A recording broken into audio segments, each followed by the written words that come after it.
My name is Alex Johnson. I'm a professional climber and I live in Salt Lake City, Utah. I first started climbing in Stillwater, Minnesota. I went, I think it was Lumberjack Days. It's like a fair on the riverside.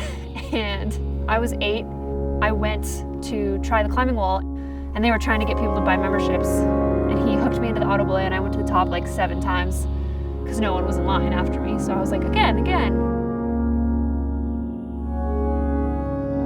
What he probably told every little kid who climbed the wall that day, he said, "You've got great potential. You should totally get a membership." And so I did. I was like, yeah, I am really good at this. You're right.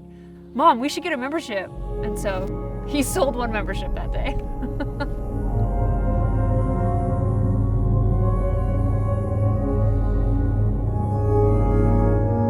Little Cottonwood Canyon is awesome. It has these like sheer granite cliffs on both sides of this winding little highway.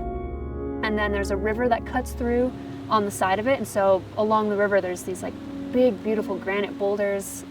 You hike down by the river and there's boulders along the river and the trail just traverses the riverside.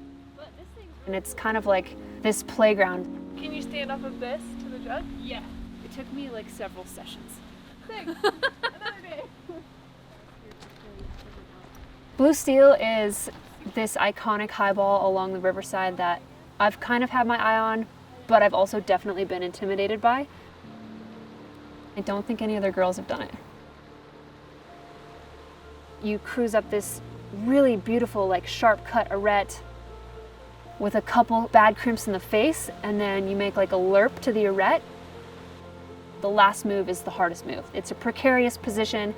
Your foot is at the same height as your hands and you like roll over the lip and there's nothing to grab. It's like a proper mantle. It's definitely something that is in my wheelhouse and something that I'm fully capable of doing. It'll just sort of be like putting on my big girl pants and like doing it.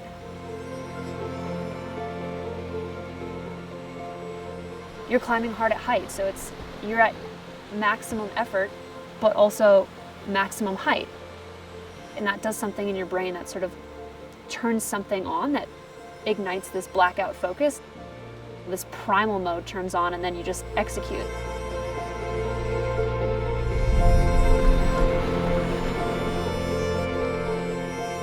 Most importantly, climbing gave me the confidence to come out as LGBTQ, and that has been sort of the most empowering thing in my life and has only skyrocketed my confidence and allowed me to like really be true to myself and authentic to who I am and who I love.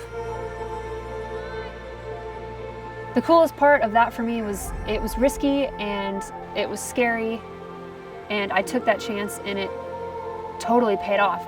I don't think my career is any different, aside from the fact that me being who I am authentically has sort of opened me up to being vulnerable in other ways, and that even comes down to my climbing and my training. Like if I'm more vulnerable with my climbing and my training, then it sort of opens up this expression of movement in my climbing that I was holding back because I was holding back a part of myself. You're sort of incapable of ever trying your absolute hardest if you're always holding something back. And not being able to let that part out, I wasn't able to climb to my potential.